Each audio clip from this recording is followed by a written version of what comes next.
Mm, Buenos días. Buenos Este, días. eh, Entiendo que usted ya se ha comunicado con la Secretaría y le han impuesto cuáles son las obligaciones de los testigos. Por supuesto, por supuesto. Bien, entonces como consecuencia de ello, yo le voy a solicitar que prometa decir verdad de todo lo que se le pregunte en este juicio. Prometo en nombre de las madres de Plaza de Mayo de Santa Fe, en especial de Keska Kaufman, a quien amaba. Prometo por Otilia Acuña y Olga Suárez, que siguen peleando, y también por todas las organizaciones de derechos humanos de Santa Fe, que en un lugar tan complicado siguen luchando por justicia. Muy bien, señora. Ahora le voy a hacer, hacer saber quiénes son los procesados en este juicio con el fin de que nos diga si usted tiene alguna relación de amistad, de enemistad o de parentesco que le impida decir la verdad en este juicio. Son los señores No, Antonio, le digo quiénes perdón. son. Le Sí, digo, sí. son los Antonio, son Antonio González, Omar Molina, Germán Chartier, Eduardo Riuri, Fernando Mendoza y Oscar Insaurralde. No, por supuesto conozco sus caras ahora a través de este juicio que hemos tenido la suerte de que sea público y visible gracias a los jueces y por supuesto conozco perfectamente lo que hicieron a través de los testimonios de las víctimas. Muy bien. Yo ahora le voy a conceder la palabra a la parte querellante, quien ha ofrecido su testimonio, así comenzamos este acto. Adelante, doctor. Hola Norma, bueno acá Anabel Buen día. Marconi y Federico Pagliero por la querella de APDH. Esta parte ofreció tu testimonio de concepto en relación a tu trayectoria en la Organización de Derechos Humanos APDH, así que queremos que nos cuentes y nos ilustres sobre la lucha de los distintos organismos de derechos humanos y en especial de la APDH en relación a luchar contra la impunidad de genocidio. Bueno, gracias, doctor Pagliero, gracias, Anabel. Yo en primer lugar agradezco al tribunal que me haya dado espacio para comentar. Tengo separado más o menos en cuatro planos lo que voy a decir. En primer lugar les quiero contar quién soy, en nombre de quién estoy acá. Soy vicepresidenta nacional de la Asamblea Permanente por los Derechos Humanos de la Argentina. Fui presidenta nacional durante 2 periodos recientes. Es una organización cuyo gran valor es que, a pesar de no estar conformada por víctimas directas, desde el año 1975 es parte de un trabajo de resistencia antes, durante y después de la dictadura, que entre otras cosas, además de lo que consiguió, que lo voy a contar después, esa valentía es muy importante, sobre todo en momentos en que se trató de instalar y que predomina un discurso mentiroso de que no se podía hacer nada, de la teoría del horror, del silencio de las víctimas y demás. La resistencia no fue aislada, no fue individual, tuvo que ver realmente con las organizaciones políticas, sociales, que con las madres, las abuelas y los familiares como Faro trabajamos día tras día estos 45 años para obtener justicia. La PDH hoy, voy a nombrar lo más importante, tiene estatus consultivo en el ECOSOC de la UNESCO, está registrada como organización social en la OEA y el patrimonio documental de la PDH a nivel nacional es parte de la memoria del mundo de la UNESCO. Participamos en red absolutamente en infinidad de organizaciones nacionales, provinciales y locales, ya que tenemos más de 35 regionales que ocupan todo el país. Estamos desde Esquel hasta Jujuy, donde llevamos un juicio también de una querella de lesa humanidad.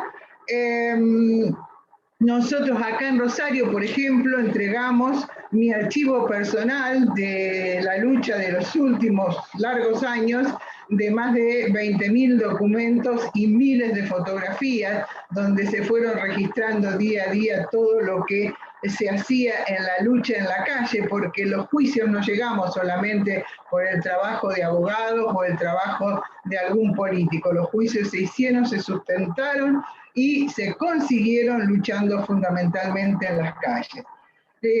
Yo no soy abogada, quiero dejarlo muy claro, no soy abogada, no soy investigadora y fundamentalmente no soy una víctima directa. Sí soy una víctima de estos 45 años de impunidad, donde cada día veo cómo montones de gente lloran delante mío, porque nunca van a llegar a este lugar que por suerte hemos ganado y haciendo historia ustedes, el tribunal, los abogados defensores, los fiscales y también nosotros. Es un trabajo realmente importantísimo.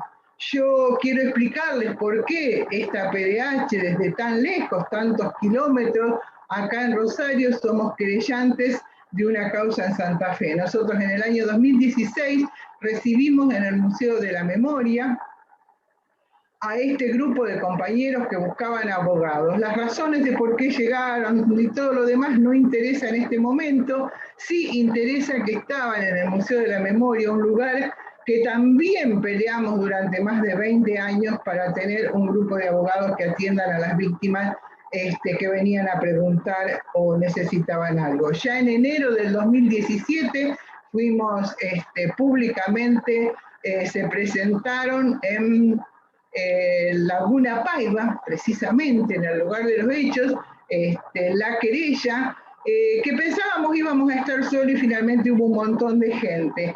Pero nuestra característica fundamental es esa. Nosotros a través del tiempo resistimos, persistimos e insistimos día tras día para que gente como esta a 45 años todavía tenga la posibilidad de tener justicia. Lugares a donde nunca llegó el Estado, pero sí podemos llegar a organizaciones como la nuestra. Nosotros no odiamos.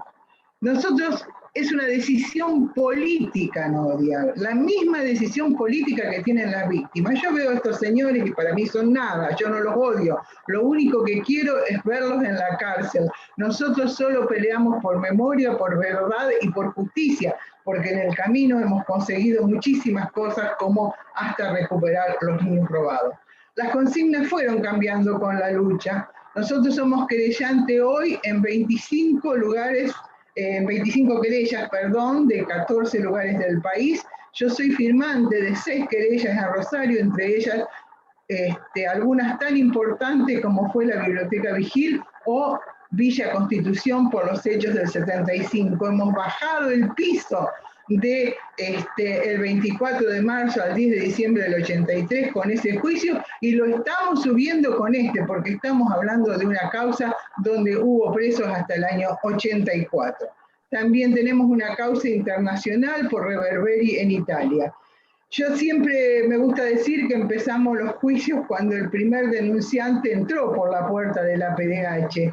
Digamos, no vengo a traer algo que no pueda probar totalmente a través de las palabras o las documentaciones de nuestros abogados. Por supuesto, hay una historia personal que no voy a contar acá porque, bueno, no creo que interese demasiado. Sí, si a alguien le interesa, me la pregunta, es pública. La otra cuestión sumamente importante a remarcar es que estamos en tribunales federales de la Nación. No estamos ni ante tribunales revolucionarios ni ante tribunales internacionales. Y ese tiene un valor realmente muy, pero muy importante y nosotros lo reconocemos. Nuestra organización, lo dije antes, nació en 1975, respetando la Declaración Universal de los Derechos Humanos, obviamente en el tiempo y después del 94, la Constitución Nacional incorpora los pactos, bueno, además está decir, se respeta la Constitución Nacional y los pactos internacionales. Se nació luchando precisamente por la condición de los presos políticos, eso que decía el testigo anterior, y por la vida. Se corría serios riesgos de que la pena de muerte se hiciera legal. En 1976 comenzamos a recibir estos testimonios, a los que voy a ahondar más tarde. En 1977 se forma la PDH en Rosario, es una de las más antiguas, ahí donde milito también, yo soy miembro de esta regional, desde acá llegué a la presidencia. En 1977 secuestrado nuestro presidente nacional Alfredo Bravo, era directivo de la CETERA, y uno de los hombres que logró salvarse gracias a la lucha internacional, la presión internacional. En 1978, yo no sé ponerlo en la computadora, pero nuestros abogados se los pueden hacer llegar, y gracias precisamente a las declaraciones que tomábamos, publicamos, 1978, la PDH publica la carta remitida al excelentísimo señor presidente de la Nación sobre ciudadanos desaparecidos, entre comillas, un listado de 2.500 personas que están desaparecidas. Este listado hasta el día de hoy tiene un valor incalculable porque muchísimos de los juicios, incluso en Rosario y demás, tienen nombres de los desaparecidos que ya en 1978 se denunciaban en un diario de la prensa. La prensa no duró mucho, pero nosotros seguimos trabajando y el listado siguió aumentando. Cuando quieren me detienen, o me repreguntan. Este listado, yo no voy a entrar en detalles, son 45 años que quiero resumir en cosas realmente importantes. En el año 1979, por supuesto, recibimos la visita de la CID.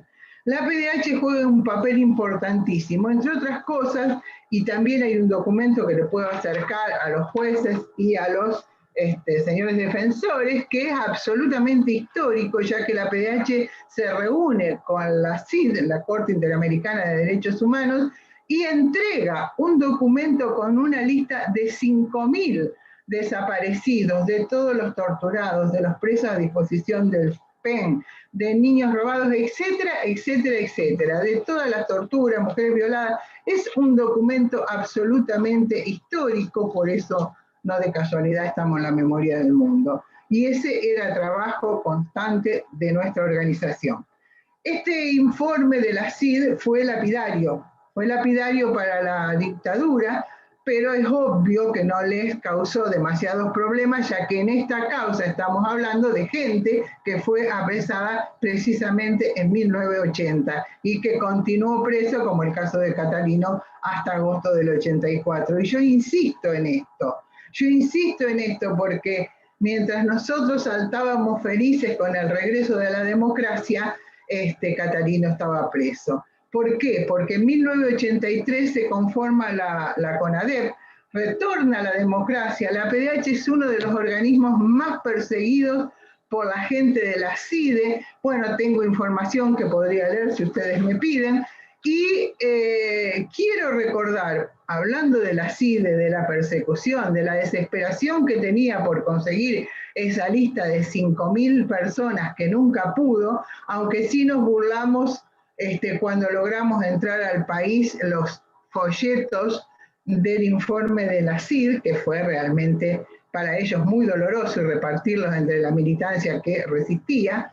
Quiero recordarle a ustedes que ahí, en la ciudad de Santa Fe, según algunos contactos que nos cuentan, a veces hasta anónimamente, a veces no, en una mansión de la Costanera vive, iba a decir impune, pero prefiero decir tranquilo, Enrique Álvarez, al que escrachamos en sus lujosas oficinas de San Martín y Obispo Gelabert, supongo que les suena, el 20 de junio de 2002, y que era funcionario de Reutemann en el 2001, cuando la mayoría de la gente muere después de Buenos Aires, en esos días terribles del 19 y 20 de diciembre de 2001, y que era y había llegado, ya que había entrado muy joven a la CIDE, hasta el tercer puesto de mando en la CIDE durante la dictadura cívico, militar, empresarial, eclesiástico, etc. En 1983-1984 sucede una de las cosas únicas en el país, como lo son estos juicios, y siempre hay que recordarlo. Se conforma la CONADEP, Comisión Nacional sobre la Desaparición de Personas, en el gobierno de Alfonsín. Se trabajó muchísimo se recorrieron campos concentracionarios, esto que suele llamarse campos clandestinos de detención. Ustedes permítanme que yo corrija esta definición, ya que para mí, entiendo, jamás fueron clandestinos. Obispo Guelaber y San Martín está en pleno centro de Santa Fe.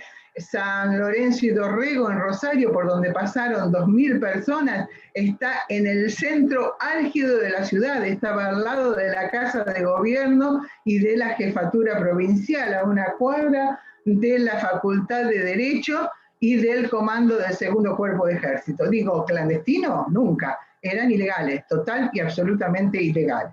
Decía, la CONADEP trabajó intensamente y su informe final fue el libro Nunca Más. Ese libro que, bueno, es impactante, duele hasta abrirlo y leer, y esto fue en diciembre de 1984. Y vuelvo a recordar que en agosto de 1984, cuando la CONADEP ya había definido algunas de las cosas que ahora, si me permiten, les voy a detallar, muchos de los compañeros de esta causa, o por lo menos seguro Catalino, continuaban presos. Y todos sabemos, a pesar de que las víctimas en todos los lugares, yo recorrí todo el país, todos los juicios, todos los centros concentracionarios, no solo la ESMA, sino el Pozo de Vargas, los menos conocidos, acá en Rosario, la Calamita, es decir, montones de lugares, y las víctimas suelen decir, y después me legalizaron, como si en las cárceles hubiera terminado la tortura. Bueno, ustedes juzgaron y escucharon a los compañeros de Coronda y saben perfectamente que era otra forma y otro lugar del horror. Decía entonces, la CONADEP logró y determinó algunas cosas sumamente importantes. Por ejemplo, que 8.960 personas habían sido desaparecidas, era la gente que llegó a denunciar en ese momento, que no hubo excesos sino atrocidades, que Viñones había mandado a quemar la documentación, que las leyes reparatorias a las víctimas eran imprescindibles, que había 1.000 hombres en condiciones de 1.000 militares, hablan, en condiciones de ser procesados, y que había alrededor de 1.000 casos, 1.100 para investigar. Yo digo alrededor porque esto de la verdad que se va conformando día a día con testimonios y demás, no hay una verdad consolidada, está hecha por subjetividades, aportes, datos, etcétera, cada día. Lo que nunca tenemos dudas es que las víctimas no mienten.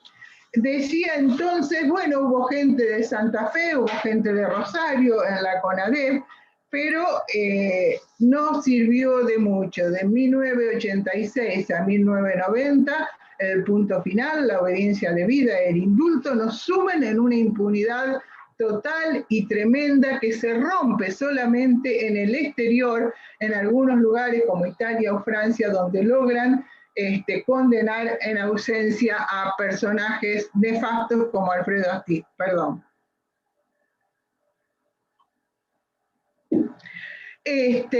Una cosa a tener muy en cuenta para esta causa es que en 1987 la ley de obediencia debida deja 2 o 3 puntos. Yo la verdad, desde lo personal digo, ¿no? Nunca sabré si fue sin querer o a propósito, deja el punto del robo de los inmuebles, de la violación a mujeres y el robo de bebés.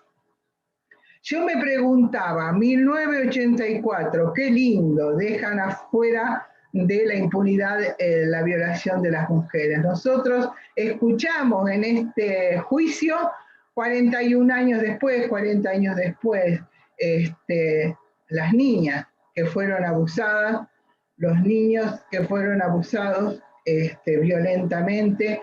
¿A quién? ¿A quién le iban a contar en el año 87 si necesitaron 41 años y que vaya el abogado de la PDH, Federico Pagliero, acá presente, hasta su casa a explicarle que había una política de Estado que era conseguir justicia, que había jueces que lo iban a escuchar, que había fiscales que los iban a ayudar y que tenían derecho a contar lo que les había pasado, no solo por justicia para los compañeros que se está pidiendo, sino que tendrían hasta la posibilidad en algún momento de ellos mismos tener sus propias causas.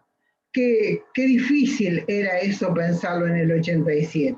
En 1997 la justicia social comienza con los escraches que vienen de la mano de la conformación de la organización Hijos, una esperanza para los militantes que envejecíamos en la impunidad. Y acá en Rosario y allá en Santa Fe fueron escrachados la mayoría de aquellos personajes que después condenamos, pero mucho más importante que eso, yo hablaba de la justicia en el exterior, a través de la aparición de Silingo, reconociendo que mandaba gente tiraban gente al mar, Baltasar Garzón, un juez español, que le fue muy bien mientras investigaba fuera de su país, porque cuando empezó a investigar por el fascismo en su propio país, se tuvo que ir, ordenaba la captura de casi 100 represores argentinos, entre los que se encuentran, acá está la nota del diario, tiene fecha miércoles 3 de noviembre de 1999, creo que lo dije bien, sí. No la había dicho la fecha, pero acá está el diario. Y entre esas personas pide la captura de Víctor Brusa, que la verdad nunca me voy a explicar por qué no está Víctor Brusa también siendo juzgado en esta causa, ya que todas las víctimas lo nombran, pero bueno, ya fue condenado. Juan Rolón, por otras causas, Juan Rolón, jefe del área 2 de seguridad, bueno, Eduardo Ramos, todos ustedes lo conocen, Juan Perezotti, también muy nombrado en esta causa, María Evis y Mario Facino, todos ellos al día de hoy condenados o fallecidos. Nosotros no buscamos la muerte de nadie, realmente queremos que mueran como Videla en la cárcel y condenados. Continuando, bueno, estos pedidos fueron por muchos de ellos por información que mandó la APDH también a través de distintas personas que viajaban. En 1998 APDH comienza los juicios por la verdad.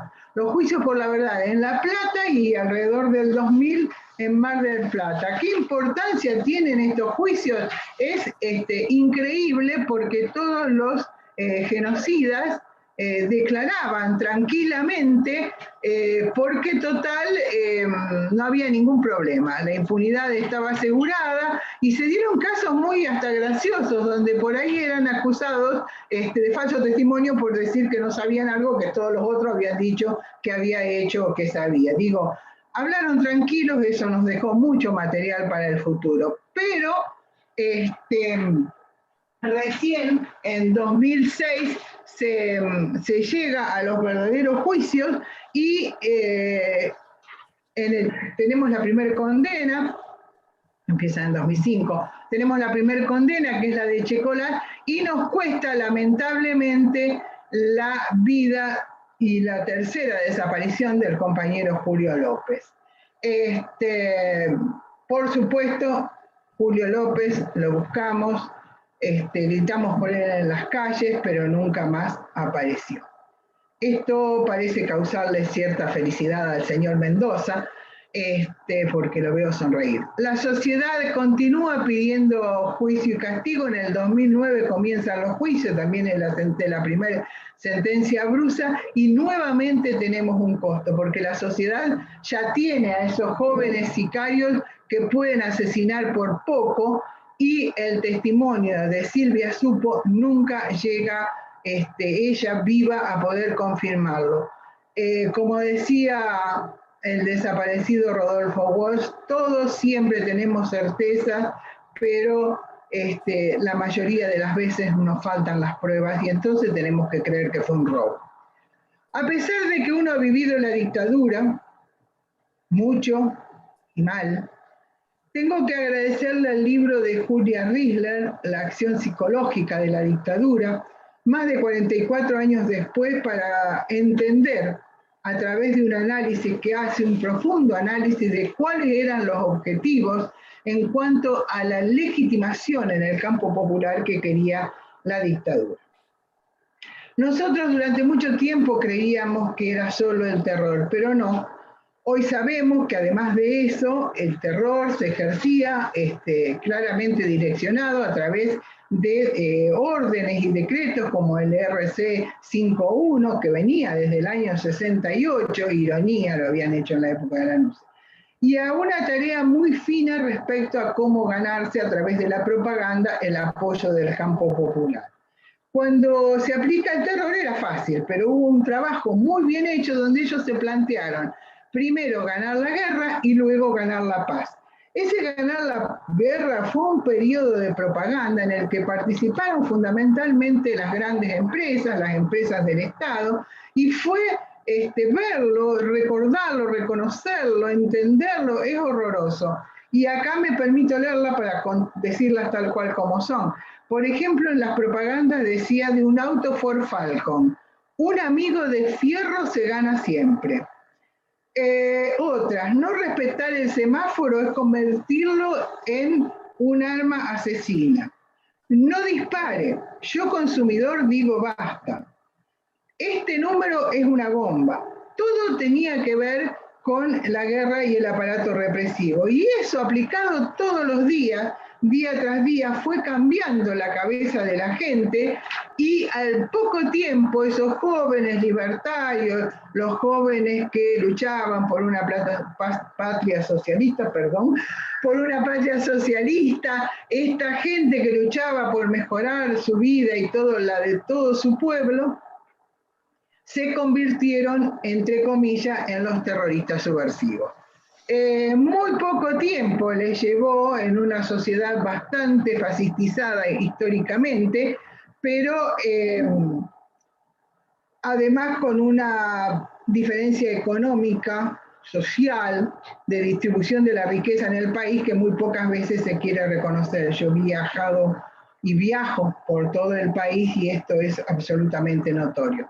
El comunismo anticomunismo que los franceses les habían otorgado a través de la doctrina de la guerra revolucionaria, la teoría de la guerra contra la subversión, nuestros militares mamaron esa teoría, pero la trastocaron, la transformaron, la suplantaron, o como querramos pensar, en lo que acá significaba el peronismo antiperonismo. Esto es lo que mucho más profundizado, después da pie a que podamos hablar tranquilamente desde los gobiernos constitucionales incluso en el prólogo del Nunca Más, de la teoría de los dos demonios. Esta etapa de ganar la guerra se puso en el vocabulario cotidiano, pero luego vino el ganar la paz y entonces se transformó en aquello que hacía entender que todas las aberraciones que habían cometido eran absolutamente necesarias para lograr esa paz. De hecho, lo lograron. 38 años después, un partido de derecha toma a través de los votos, y esto hay que dejarlo muy, pero muy claro, toma el gobierno de la Argentina y aplica un plan exactamente igual a la dictadura frente al silencio de la mayoría de la población. No podemos olvidar que a la cabeza del golpe del 76, en el marco de ese amplio plan Cóndor, estuvo fundamentalmente el empresariado y el imperialismo norteamericano. Hasta 20 años después, el hombre y la mujer común todavía se preguntaban, y nos preguntaban, y muchas veces en mi familia hubo detenidos, torturados y demás. ¿Será cierto que le pegaban algún cachetazo en las cárceles o en los lugares donde estuvieron detenidos? Yo lo escuché muchas veces. El indulto, eso es lo que logró la dictadura de alguna manera con su propaganda y el terror. La complicidad, por supuesto, de la cúpula eclesiástica, del empresariado, de la intelectualidad desertora, de los burócratas sindicales y, ¿por qué no?, de los hombres buenos que no hablaron, que se callaron, fue fundamental. El indulto se da en la segunda reconversión de la sociedad argentina, donde el neoliberalismo pega un golpe salvaje de la mano, llamativamente, de uno de los hombres que se hacía pasar por un militante popular. Estos elementos fueron fundamentales para legitimar el terrorismo de Estado, hacer que todo pareciera normal y luego, a pesar de lo importantísimo que fue el juicio a los comandantes y que solo el tiempo nos dio la visión clara de la importancia que tuvo, como todo, la historia, el tiempo va pasando, no obstante, los gobiernos posteriores, vamos a decirlo así, para no nombrar especialmente demasiada gente, fueron legitimando y consolidando la impunidad de todos estos años. Y hablemos de esta impunidad. Hablemos de qué es la impunidad para muchos de nosotros. La impunidad es un bien altamente valorado en la sociedad argentina. La impunidad es un arma que, como todas las cosas, solo la poseen los dueños de todo, las clases dominantes y, como en este caso, algunos de sus sirvientes leales. Muchos distraídos se creen que es lo mismo la impunidad de robar la luz que la impunidad de los genocidas. ¿Por qué? Porque se transforma en mucho más peligrosa la impunidad cuando tiene el consenso de la sociedad a partir de pequeñas impunidades cotidianas. La lucha contra la impunidad es la lucha que se libra contra el poder.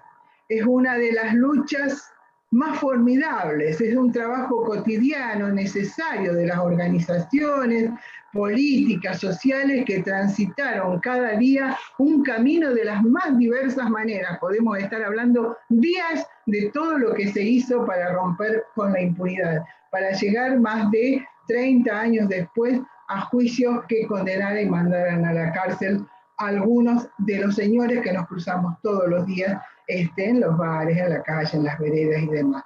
La impunidad atroz, histórica, frente a estos delitos fenomenales, como dice un amigo mío, de la corrupción, de muertes, de violaciones, asesinatos y tantas otras cosas que pasaron silenciadas, es parte de lo que nos ha generado esta sociedad tan violenta, donde obedecer las reglas mínimas de convivencia la hace altamente peligrosa. Y si no, miremos ahora con la pandemia y los negacionistas. Lo que tenemos que tener en cuenta es que el objetivo fundamental de la dictadura militar era instalar un modelo económico totalmente opuesto al que veníamos viviendo y funcionaba en la Argentina. Cambiar de un modelo económico nacionalista industrial a uno rentístico financiero. Y la clase trabajadora, que antes de la dictadura obtenía el 50% de la distribución de la riqueza, logrado esto con una fuerza tremenda a través de años de luchas, de una legislación que era única en América Latina, en muchos gobiernos anteriores, era un obstáculo necesario de destruir. Es decir, había muchísimos derechos que obviamente no servían para la concentración fabulosa de la riqueza que se propusieron. Y se lo propusieron fundamentalmente en base a la sangre de los militantes del campo popular. Cada peso que se ganaba, cada dólar que se mandaba al exterior, cada fuga al extranjero de fabulosas ganancias costaban la sangre de nuestros compañeros y compañeras. Esta disminución de la distribución de la riqueza hacia los trabajadores solo se pudo conseguir con un genocidio, los desaparecidos, los presos, los exiliados, y el robo de niños. Era un grupo nacional que generaban los propios genocidas. Y si no, recordemos a Saint-Germain, cuando dijo que desde los guerrilleros, desde los terroristas, hasta los indiferentes pagarían con su vida si no estaban de acuerdo con el régimen, al cual, dicho sea de paso, llamaron nueva organización, la reorganización del país. Se me borró. Por lo tanto, los trabajadores, en este caso, proceso de reorganización nacional, perdón. Por lo tanto, los trabajadores, en este caso, todos los obreros de esta causa que trabajaban en el Nelson, en Hacienda, en ferrocarriles, era parte de lo que debían quebrar, era parte de lo que debían destruir, aterrorizar y echar de sus lugares de trabajo, pero además aterrorizar y quebrarlos a través de sus mujeres y sus hijos, de su familia, algo que para nosotros siempre fue altamente importante, no al estilo de la dictadura, importante porque tenemos una humanidad muy superior a la que ellos nunca tuvieron. Y sin duda lo lograron, en gran parte porque hoy estamos en este juicio a más de 40 años y porque habrá gente que nunca va a hablar, nunca va a llegar a ningún juicio. La mayoría, después voy a dar los números. Siguen esperando. ¿De qué eran acusados? Bueno, el testigo anterior lo dijo bien claro. Eran por crímenes que nunca cometieron, por ser delegados, militantes políticos, por tener una identidad política y por defender el país frente a una dictadura feroz. En todo caso, se estaban oponiendo a una miseria que avanzó y permanece, a la destrucción de un tejido social y a un proyecto social colectivo que nos ataca hasta el día de hoy. Ese terror aplicado de forma sistemática para generar la disolución social en todos sus aspectos es lo que necesitaban, la destrucción de la organización de los trabajadores, que se terminó consolidando en manos de burócratas, empresarios y entregadores de su propia gente y que permanece hasta nuestros días. En todo caso, habría que preguntarse que todo hubiera sido imposible con la clase obrera organizada y en su lugar, y insisto, ellos estaban luchando por un país en dictadura, en todo caso, algo que no hicieron muchos y que deberían haber realmente, se debería haber multiplicado, hoy está en nuestra Constitución, porque pagaba mucho más, y paga hasta el día de la fecha, ser amigo y convivir con los genocidas, aún sabiendo perfectamente quiénes somos. Algunos de los datos de la dictadura antes y después nos van a dar una idea clara de todo esto que digo con tantas palabras, son 4 o 5. De 1976 a 1983 se cerraron 20.000 fábricas, 20.000 fábricas. La deuda externa se multiplicó por 6. La inflación acumulada en esos años fue de 517.000%. El aumento de la pobreza pasó del 4,4 al 37,4. Hubo una guerra, Malvinas, murieron 649 jóvenes, pueden ser más, estos números suelen cambiar, y se suicidaron seguro más de 350. Aprovecho para mandar un abrazo a todos nuestros jóvenes de la Guerra de Malvinas, entre ellos nuestro compañero Edgardo Barbero, que seguro me está escuchando. 490 niños más o menos nacieron en cautiverio, mataron a sus madres para robarlos, 130 han sido recuperados. Se estatizó la deuda privada de más de 70 organizaciones, incluida la del papá del presidente anterior al presente. Techin, Fiat, Ford, Citibank, IBM, Banco Francés, 40 y pico de años de deuda externa fraudulenta e impagable. Y cuando estábamos creyendo que habíamos terminado de pagarla, un nuevo gobierno con este nuevo plan económico que decía antes, nos mete 100 años más una deuda externa. Ustedes, sus hijos, los hijos de sus hijos, la seguirán pagando. Y seguiremos teniendo esta historia que parece nunca acabar.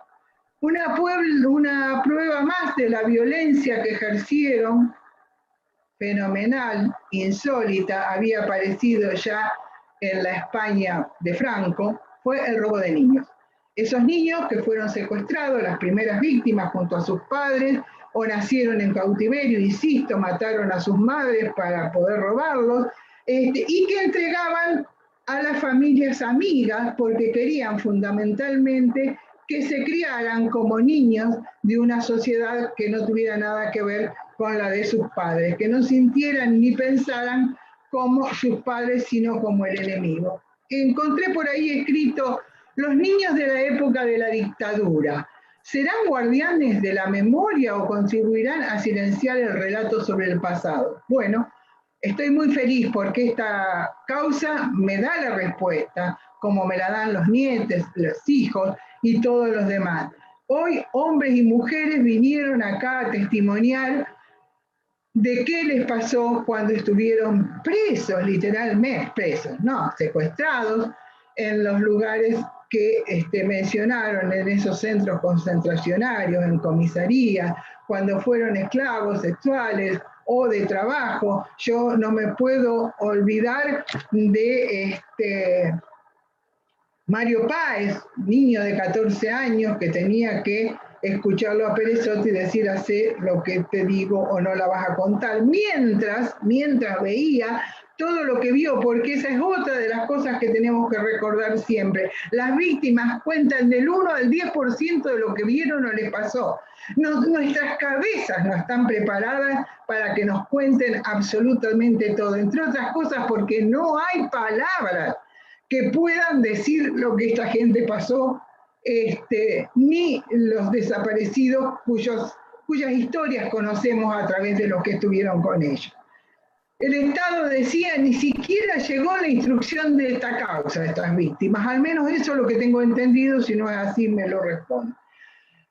Pero hay algo que le agradecemos a estos genocidas, hay algo que le agradecemos, realmente se lo agradecemos. Estos niños no fueron empalados, asesinados y tirados al mar como el negrito Avellaneda, ni fueron tirados al Río de la Plata como Pablo Míguez, perdón.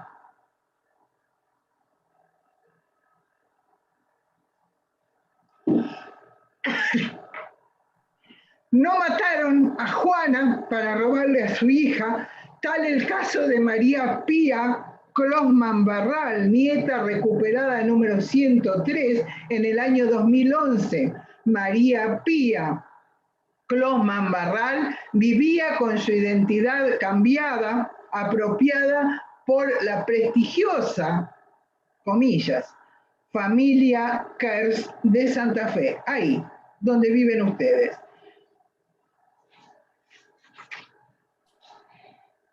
Nunca dejan de asombrarnos de lo que fueron capaces estos viejecitos que están ahí, algunos peladitos con lentes, haciéndose los enfermos, pasean sus perros cuando no están presos, y cuando están presos en su casa también. Son buenos padres, van a misa los domingos, viven en una pequeña comunidad, en este caso como Laguna Paiva, 13.000 personas, no sé cuántas eran en esa época, donde las víctimas deben compartir cada día las veredas, los negocios, el cine, las calles, el club, las escuelas de sus hijos, las plazas, una sociedad donde absolutamente todo. Hoy decían este señor, uno de ellos, no voy a nombrar, uno de ellos festejaba, hacía, no sé, en las fiestas, hacía divertir a la gente. Todos en Laguna Paiva saben qué hicieron estos tipos, saben quién era, y a pesar de esto, son hombres reconocidos, miembros de la comunidad prestigiosos, lo que le da pie para que se burlen incluso de las víctimas, como Mario Páez y demás. Era y fue y es profundamente ideológico. Volverían a hacerlo, nunca se arrepintieron. Y sus hijos e hijas, en la mayoría de los casos, los ayudarían, como hoy los están protegiendo y apoyando. Las víctimas, todas las víctimas, lo dice la justicia nacional e internacional, tienen derecho a la justicia. Estos trabajadores que están en esta causa, sus esposas y sus hijos, y sus hijas, los apresan, los torturan, los encarcelan, cuando ya se había probado en el año 80 que más de 22.000 hombres y mujeres habían sido asesinados en la Argentina. Pero es más práctico y bien visto colaborar y ser amigo de ellos que pelear para meterlos presos. Y es parte del negacionismo de la historia, y me voy a referir muy cortito al negacionismo. Y voy a leer, perdón. Ya ha contestado con creces la pregunta de contexto que ha pedido la querella. Yo le pido que usted termine con ese punto para saber si a la querella le interesa alguna relación más directa. Tengo 5 minutos más, si me los dan, y termino. Bien. Quería leer entonces, decía lo de la doctora Berros, en la causa FESEL 2, el voto de la doctora dice es elocuente en ese sentido del negacionismo, que en el reporte desclasificado, lo tengo que leer, en Estados Unidos, suscrito por Luis Felipe Alemparte Díaz, seudónimo bajo el que operaba en nuestro país en el marco del Plan Cóndor, el agente chileno de la DINA, Arancibia Clavel, que data de julio de 1978, se adjunta al listado de muertos por izquierda que se dicen obtenidos en el batallón 601 de inteligencia. El informe concluye, se tienen computados 22.000 muertos entre muertos y desaparecidos de 1975 a la fecha, julio de 1978. Faltaban 5 años para la dictadura. Esta causa empieza en 1980. Las sentencias emitidas en todo el país me remiten y me omiten que diga más cosas, pero hay gobiernos como el anterior que intentan desesperadamente retomar esto como política de Estado. Quiero hablar de genocidio y finalmente hacerle un pedido a los jueces, a los señores jueces y a la señora jueza. Nosotros sostenemos que acá hubo un genocidio, la mayoría de las causas que condenan, el 20% de las totales del país, condenan en el marco de un genocidio.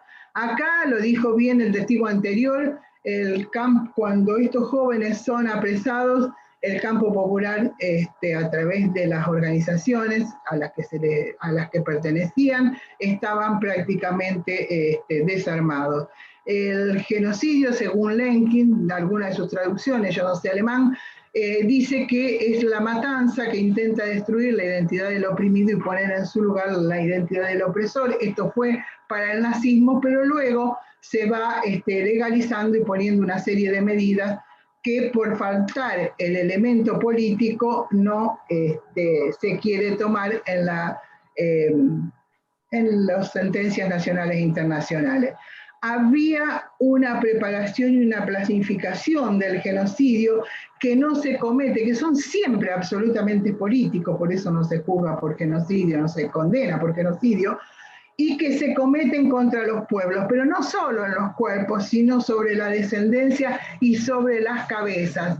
Esta sociedad ha logrado que ni siquiera los jóvenes, ni hablemos de los que no tienen nada, no pueden pensar más que recurrir a las salidas violentas y criminales. Los que tienen trabajo, los que estudian, tampoco pueden unificar su pensamiento en acciones que cambien la situación que los atraviesa, porque les han quitado la posibilidad de analizar en una sociedad lo que les está pasando, y esto independientemente de los compañeros que luchan todos los días, que también existen, pero la gran masa, aún saliendo a la calle, no puede conseguir el elemento que lo saque de este dolor.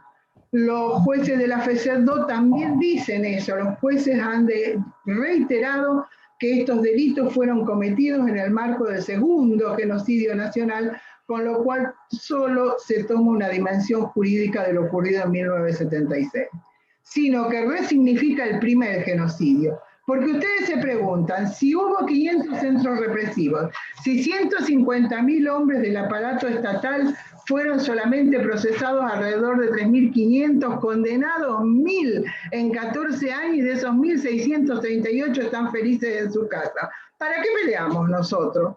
¿Por qué tenemos esta desesperación por romper con la impunidad biológica y lograr condenas en la mayoría de los casos? Bueno, yo se lo digo, y ya que están apurados se los leo. La verdad judicialmente denunciada, demostrada e imparcial, genera un cambio sustancial en la memoria colectiva. La institucionalidad le da un valor enorme al tema para parte de la ciudadanía. El proceso judicial legitima las palabras de las víctimas, demuestra que nunca mentimos y en el camino conseguimos más verdades e incluso recuperamos niños robados. Por eso es tan importante para la historia de los jóvenes y para que ayude a otras luchas, y fundamentalmente porque nosotros, y particularmente yo se lo pido a los señores jueces, no quiero esperar 500 años más para que alguien sepa que en la Argentina en los años 70 se cometió un genocidio, como se esperó 500 años para que el 1% de nuestro país entienda que se cometió un genocidio con los pueblos originarios.